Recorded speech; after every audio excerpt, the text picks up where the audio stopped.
প্রেমিকের সাথে সাথ দিয়ে স্বামীকে হত্যা। খবরের কাগজটা টেবিলে নামিয়ে রাখলেন সন্দীপন।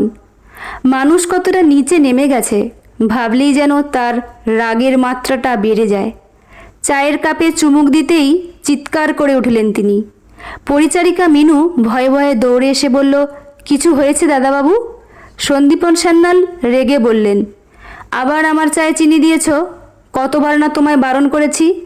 কাজে কোনো মন নেই দেখছি তোমার। মিনু চুপচাপ কাপটি নিয়ে গিয়ে আবার নতুন করে বিনা চিনিতে চা বানিয়ে নিয়ে এলো। এই হয়েছে মিনুর এক ভুলো মন। দাদাবাবু কতবার বারণ করে চায়ে চিনি না দিতে, তাও ভুলে যায় সে। আজ মেয়ের স্কুলের মাইনে দেওয়ার দিন। কথাটা যে কিভাবে দাদাবাবুকে বলবে সে। কোর্টে যাওয়ার জন্য রেডি সন্দীপন সান্যাল। তার আগেই মিনুকে ডেকে বললেন, টেবিলে টাকাটা রাখা আছে, মেয়ের স্কুলে বেতনটা দিয়ে বাকিটা নিজের কাছে রেখে দেবে। মিনু চুপ করে দাঁড়িয়ে রইল। মানুষটাকে বাইরে থেকে দেখলে যতটাই কঠিন মনে হোক না কেন, আসলে তিনি তা নন। সন্দীপন সান্যাল পেশায় উকিল, এই শহরের নামকরা একজন উকিল। আজ পর্যন্ত কোনো কেস তিনি হারেননি, কিন্তু সমাজে তার একটা বদনাম আছে। তিনি নাকি নারী বিদেশী, মেয়েদের তিনি নাকি একদম সহ্য করতে পারেন না। স্যার আসবো? হ্যাঁ আসুন। আজকাল বড্ড বেশি লেট করে ফেলছেন আদিত্য। সরি স্যার, আসলে একটা কেস নিয়ে বড্ড জটিলতায় আছি। আপনি আর কেস নিয়ে জটিলতা? নিশ্চয়ই বড় কোনো ঘটনা। হ্যাঁ, আপনিও জানেন সেই কেসের ব্যাপারে। একটু হেল্প করুন না স্যার। মেয়েটা অনেক আশা নিয়ে রোজ আমাদের কাছে আসে। ওহো, সেই অফিসের টাকা ঘাবলার কেস? হ্যাঁ স্যার, আপনি প্লিজ কেসটা একটু স্টাডি করে দেখুন। মিথ্যেভাবে ফাঁসানো হচ্ছে। মেয়েটা রোজ আশা নিয়ে আসে স্যার। আপনি মনে হয় মেয়েটিকে ভালো করে চেনেন। মিথ্যে বলবো না আপনার কাছে, আমি আগে থেকেই চিনি মেয়েটিকে। আমার বন্ধুর বোন ভালোবেসে বাড়ি ছেড়ে ছেলেটিকে বিয়ে করেছে।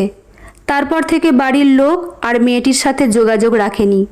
বিয়ের পর মেয়েটি দেখা করতে চাইলেও বাড়ির লোক সব সম্পর্ক ছিন্ন করেছে তার সাথে। এখন ছেলেটিকে অফিসের সকলে এই কেসে ফাঁসিয়েছে। সে এখন জেলে। মেয়েটা বড় অসহায় এখন, কেউ কেসটা নিতে চাইছে না। ঠিক আছে, উনি আসলে আমার কাছে নিয়ে আসবেন, আমি পুরোটা শুনে ডিসিশন নেব। উনি বাইরেই অপেক্ষা করছেন, আমি ডাকবো? সন্দীপন কিছুক্ষণ ভুরু কুঁচকে তাকিয়ে থাকলো আদিত্যর দিকে। তারপর স্বভাববশত ভারী গলায় বললেন, ডাকুন। মেয়েটি কয়েক সেকেন্ডের মধ্যেই সন্দীপনবাবুর চেম্বারে এসে বলল, আসবো স্যার? সন্দীপন ভারী গলায় বললেন, আসুন। তখনও কোনো একটা কেস নিয়ে কিছু লেখালেখি করছিলেন। আর কোনো কথা না শুনতে পেয়ে তিনি একটু গম্ভীর গলায় বললেন, আমার অনেক কাজ আছে, যা বলবার তাড়াতাড়ি বলুন। কথাটি বলে তিনি চোখ তুলে তাকালেন মেয়েটির দিকে। নিমেষেই তিনি অবাক হয়ে গেলেন। মেয়েটির বয়স 25-এর কাছাকাছি। পরনে সুতির একটা চুড়িদার, চোখে মুখে ক্লান্তির ছাপ, তাও মুখে সুন্দর হাসি। মেয়েটি সন্তান সম্ভবা, দেখেই বুঝতে পারা যাচ্ছে। সন্দীপনবাবু তাকে বসতে বলে জল নিয়ে এলেন। মেয়েটিকে জলের বোতল দিতেই ঢকঢক করে জল খেয়ে ফেলল। সন্দীপনবাবু এবার বললেন, এই অবস্থায় বাড়ি থেকে কেউ একা বেরোয়? বাড়ির কাউকে সাথে নিয়ে আসতে পারতেন। মেয়েটি ওড়না দিয়ে কপালের ঘাম মুছে বলল, বাড়িতে কেউ নেই স্যার, তাছাড়া সব কাজ একা করার অভ্যেস আমার আছে। আমার নাম অঙ্কিতা, আমার হাজব্যান্ড সুভাষ পুরোপুরি নির্দোষ। আমার কাছে তার প্রমাণ আছে। আপনি যদি কেসটা নেন তাহলে ভালো হয়। টাকা পয়সার কথা ভাববেন না, আপনার যা লাগবে আমি দেব। সন্দীপনবাবু আর কথা বাড়ালেন না। তিনি পুরো ঘটনাটা আর ফোন কলের সব রেকর্ডিং শুনে বুঝে নিলেন। সত্যি সুভাষকে ফাঁসানো হয়েছে।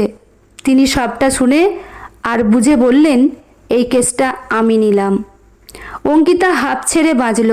ব্যাগ থেকে টাকাটা বের করে সন্দীপনবাবুকে দিয়ে বললেন, আদিত্যদার সাথে আগে কথা হয়েছিল আমার টাকার ব্যাপারে, পুরোটাই দিয়ে দিলাম। সন্দীপনবাবু অবাক হয়ে জিজ্ঞাসা করলেন, এত টাকা আপনি পেলেন কি করে? আপনি তো বললেন আপনার হাজব্যান্ড ছাড়া আর কেউ নেই। অঙ্কিতা বলল, কিছুটা সেভিংস আর কিছুটা আমার গয়না বিক্রি করে বের করলাম। সন্দীপনবাবু অঙ্কিতার দিকে তাকিয়ে থাকলেন কিছুক্ষণ। একজন 8 মাসের প্রেগনেন্ট মেয়ের এখন সেবা যত্ন পাওয়া উচিত, অথচ মেয়েটা তার হাজবেন্ডকে জেল থেকে বের করার জন্য এই গরমে কষ্ট করে যাচ্ছে।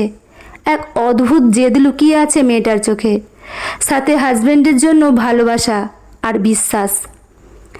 সন্দীপনবাবু কিছুক্ষণ চুপ থাকার পর বললেন, এই পরিস্থিতিতে দাঁড়িয়ে কখনো মনে হয়নি আপনার জীবনটা আরও সুন্দর হতে পারত যদি আপনি বাড়ির লোকের কথা শুনতেন?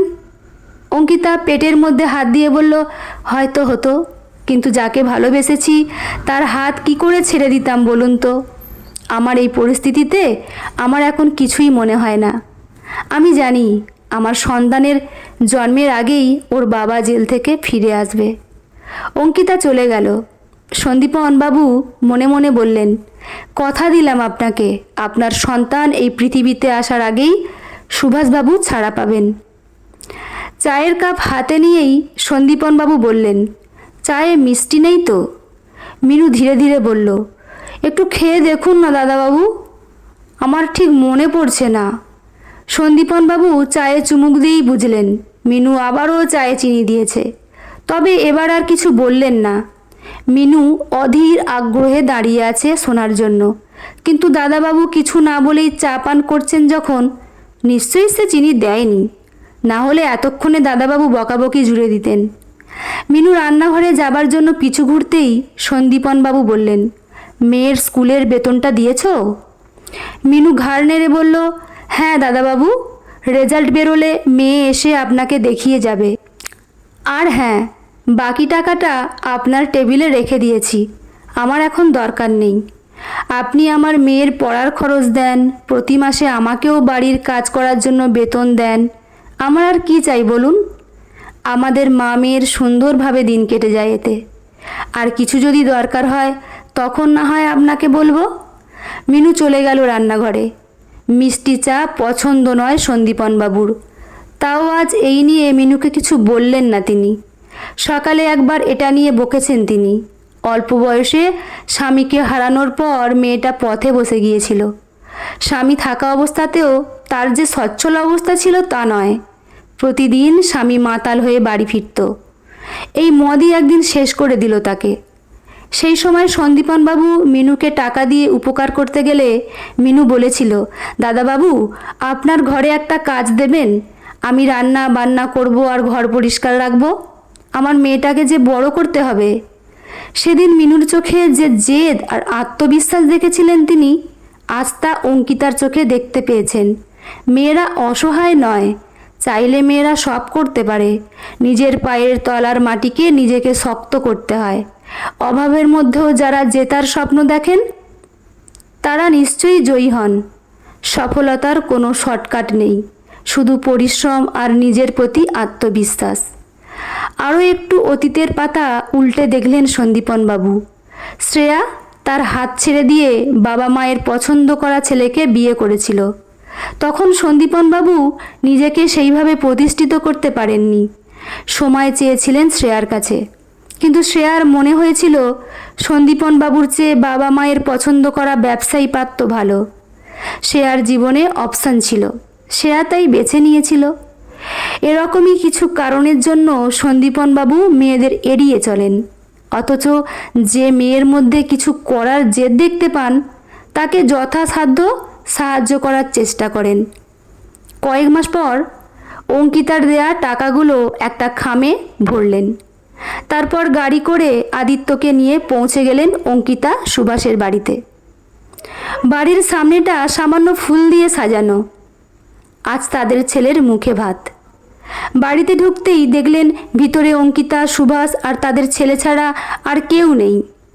সন্দীপনবাবু একটু অবাক হয়ে বললেন, আর কাউকে দেখছি না যে। আদিত্য একটু অবাক হলো। অঙ্কিতা বলল, খারাপ সময়ে আপনারা দুজন ছাড়া আর কেউ পাশে ছিল না, তাই আজ ভালো সময়ে আপনাদের দুজনকে সাথে রাখতে চাই। আমাদের ছেলেকে আপনারা মুখে ভাত দেবেন, মনে করবেন আপনারা ওর মামা। সন্দীপনবাবু নিজের ইমোশন কন্ট্রোল করার চেষ্টা করলেন, তবুও চোখের জল বাধা মারল না। অঙ্কিতা আবারও বলল, আপনারাই ছিলেন বলেই সুভাষকে ছাড়াতে পেরেছি।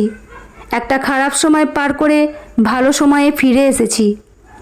মুখে ভাতের অনুষ্ঠান সুন্দরভাবে পার হলো। তারপর সন্দীপনবাবু ফেরার সময় টাকা ভরা খামটা অঙ্কিতার হাতে দিলেন। অঙ্কিতা একটু অবাক হয়ে জানতে চাইল, এটা কি? সন্দীপনবাবু হেসে বললেন, মনে করবেন এটা আপনার ছেলেকে তার মামা দিল। সন্দীপনবাবু আর আদিত্য চলে গেল। সন্ধেবেলা সন্দীপনবাবু আবার চায়ের কাপে চুমুক দিয়ে বলে উঠলেন, উফ মিনু, তুমি আবার চায়ে চিনি দিয়েছ। তবে এবার গম্ভীর গলায় নয়, বরং নরম সুরেই বললেন কথাটা। গল্পটি এখানেই সমাপ্ত। গল্পটি কেমন লাগলো জানাতে ভুলবেন না। লেখা মৌসুমী হাজরা, পাঠে আমি রিমি। দেখা হচ্ছে পরের গল্পে। ধন্যবাদ।